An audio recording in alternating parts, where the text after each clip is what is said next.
امریکی سیاست میں اسرائیلی وزیر اعظم کی یہ براہ راست مداخلت کے مترادف ہے۔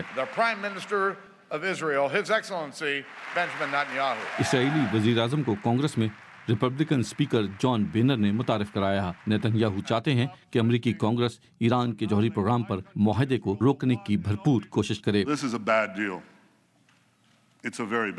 یہ ایک برا معاہدہ ہے، بہت برا معاہدہ ہے، ہم اس کے بغیر بہتر ہیں۔ یہ معاہدہ ہتھیاروں کو ختم نہیں کرے گا بلکہ ہتھیاروں کے پھیلاؤ کو روکنے کو ختم کر دے گا۔ نیتن یاہو نے تقریر کے دوران بہت داد وصول کی، لیکن 50 سے زیادہ ڈیموکریٹ ارکان نے ان کی تقریر کا بائیکاٹ کیا۔ ان کا کہنا تھا کہ وہ اسرائیلی انتخابات سے صرف 2 ہفتے قبل اپنے آپ کو فاتح ثابت کرنا چاہتے ہیں۔ ڈیموکریٹک پارٹی کی قائد نینسی پیلوسی نے تقریر میں اپنے رد عمل میں اسے امریکی شہریوں اور ایران کے جوہری پروگرام سے خطرے کے بارے میں اوباما انتظامیہ کے تجزیے کی تذلیل قرار دیا۔ ادھر سوئٹزرلینڈ میں امریکی وزیر خارجہ جان کیری دنیا کی دوسری بڑی طاقتوں کے ساتھ ایران کے جوہری پروگرام پر مذاکرات کے اہم مرحلے میں ہے۔ شرط یہ ہے کہ ایران 10 سال کے لیے اپنے جوہری پروگرام کو روک دے اور مفصل معائنوں کی بھی اجازت دے۔ اس کے بدلے میں اس پر عائد عالمی اقتصادی پابندیاں اٹھا لی جائیں گی۔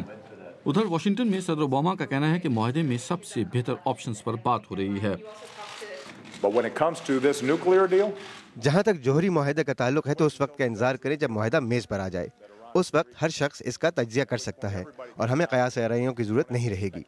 جس بات کی گارنٹی میں دے سکتا ہوں وہ یہ ہے کہ اگر یہ معاہدہ ہو جاتا ہے تو میں یہ ثابت کرنے کے قابل ہوں گا کہ یہ ایران کو جوہری ہتھیاروں کے حصول سے روکنے کا بہترین طریقہ تھا۔